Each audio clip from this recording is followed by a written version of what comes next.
জিলহজের 10 দিনের ফজিলত আমাদের সবাইকে মনে করে দেওয়া লাগবে, ঠিক আছে? অনলাইন অফলাইনে সবাই প্রচার করবেন। এই 10 দিন নেক আমলের জন্য একটা উৎসবের উপহার আল্লাহর পক্ষ থেকে। এই 10টা দিন যেন আমরা আল্লাহর পক্ষ থেকে এই উপহারকে কাজে লাগাই, বেশি বেশি নেক আমল করি, পরকালতে গুছিয়ে নেই। তারপর ইনশাআল্লাহ আল্লাহ পাক এরকম কিছু অকেশন সৃষ্টি করে দিয়েছে, এমন কিছু উৎসব আল্লাহ পাক সৃষ্টি করে দিয়েছেন যেখানে মানুষ আমল গুছিয়ে আবারও আল্লাহর পথে ফিরে আসতে পারে। আমার কথা কি বোঝা যাচ্ছে?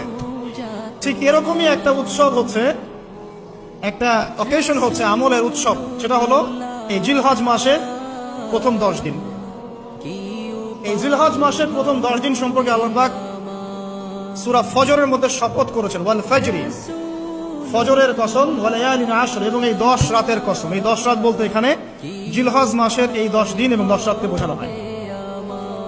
এর ফজিলত সম্পর্কে নবী সাল্লাল্লাহু আলাইহি ওয়াসাল্লাম একটা হাদিসে বলছেন, সহিহ বুখারীর হাদিস, আনাস রাদিয়াল্লাহু আনহু ইবনে আব্বাস রাদিয়াল্লাহু আনহুমা থেকে বর্ণিত, নবী করিম সাল্লাল্লাহু আলাইহি ওয়াসাল্লাম বলেছেন যে মা মিন আইয়ামিন আমালু সালিহু ফীহিন্না আহাব্বু ইলাল্লাহ মিন হাযিহিল আইয়ামিল আশরা।